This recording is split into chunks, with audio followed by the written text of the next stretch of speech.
যে তারিখটা প্রধান উপদেষ্টা আমাদেরকে দিয়েছিলেন, পরিষ্কার সামনে বসে, কোনো লুকাচুরি নাই, কোনো মিথ্যাচার নাই, পরিষ্কার দিয়েছিলেন।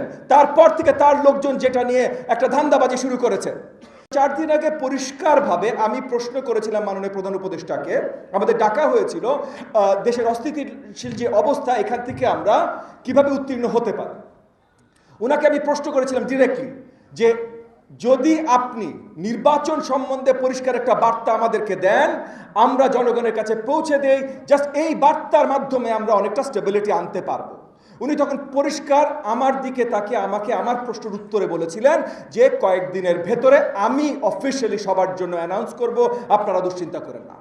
যখন আমি জিজ্ঞেস করলাম কয়েকদিন মানে কি, তখন প্রেস উইং থেকে সবাই ক্লারিফিকেশন দিলেন। মানে প্রেস উইং থেকে সবাই, 3 জন একসাথে, আপনার শফিক সাহেব, মজুমদার সাহেব, ফয়েজ সাহেব, 3 জন একসাথে এক গলায় বলে উঠলেন 5ই অগস্টের মধ্যে।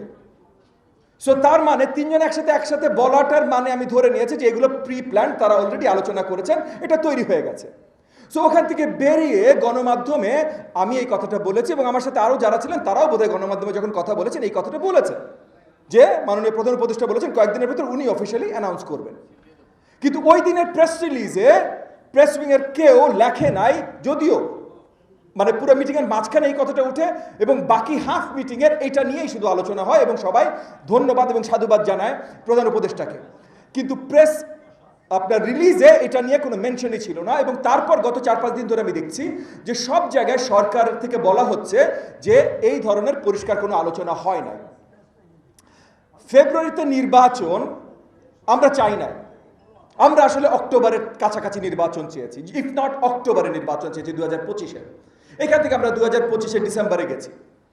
একটা বড় লম্বা আলোচনার মাধ্যমে যখন যুগপথ আন্দোলনের প্রধান নেতা মাননীয় ভারপ্রাপ্ত চেয়ারম্যান অফ দ্য বিএনপি জনাব তারেক রহমান একটা ডিসিশনে আসলেন আমাদের অন্তর্বর্তীকালীন সরকারের প্রধান উপদেষ্টার সাথে যে ফেব্রুয়ারি শুরু, আমরা সবাই সেটা মেনে নিয়েছি। কিন্তু সেটা তো পরিষ্কার হইতে হবে ভাই। তো 5 তারিখ আমরা শুনে বেরিয়েছি, আজ থেকে 4 দিন আগে প্রধান উপদেষ্টার মুখ থেকে 5 তারিখ বা কিছুদিন, এবং তার গ্রুপের থেকে 5 তারিখ 5ই অগস্ট পরিষ্কার জানাবে, এটা শুনে আমরা বেরিয়েছি। আমি এখন আজকে এখানে বিএনপি নেতৃবৃন্দ যারা আছেন, সুশীল সমাজের ভাইয়েরা যারা আছেন, যারা অলরেডি কমপ্লেইন করেছেন যে আমাদের ইকোনমির অবস্থা এমন জায়গায় যে আমরা ইকোনমি চালাতে পারবো না যদি তাড়াতাড়ি স্টেবিলিটি না আসে, আমি আপনাদের সবার প্রতি আহ্বান জানাই যে তারিখটা প্রধান উপদেষ্টা আমাদেরকে দিয়েছিলেন, পরিষ্কার সামনে বসে, কোনো লুকাচুরি নাই, কোনো মিথ্যাচার নাই, পরিষ্কার দিয়েছিলেন। তারপর থেকে তার লোকজন যেটা নিয়ে একটা ধান্দাবাজি শুরু করেছে। সেই 5 তারিখের ভেতরে যদি পরিষ্কার নির্বাচনের ডেট প্রধান উপদেষ্টা না দেয়, যেটা অলরেডি উনি প্রমিস করেছেন, আমাদেরকে প্রমিস করার আগে মাননীয় ভারপ্রাপ্ত চেয়ারম্যান বিএনপি তার কাছে প্রমিস করেছেন, এটা অগস্টের 5 তারিখের ভিতরে যদি পরিষ্কার তারিখটা না দেন, তাহলে আসলেই কিন্তু আমাদের আর আলোচনার জন্য কোনো জায়গা বাকি থাকে না। এবং 5 তারিখে যদি ডাক না দেন, আমি বিশ্বাস করি আমাদের একটা দায়িত্ব আছে, জনগণের তরফ থেকে আমাদের উপর একটা দায়িত্ব আছে যে তাহলে নির্বাচনের জন্য আমাদের শক্ত প্রোগ্রাম দিতে হবে, রাজপথে প্রয়োজনে নামতে হবে। আর রাজপথে যদি নামতে হয়, প্রোগ্রাম যদি দিতে হয়, তাহলে ফেব্রুয়ারি নিয়ে আর কথা হবে না।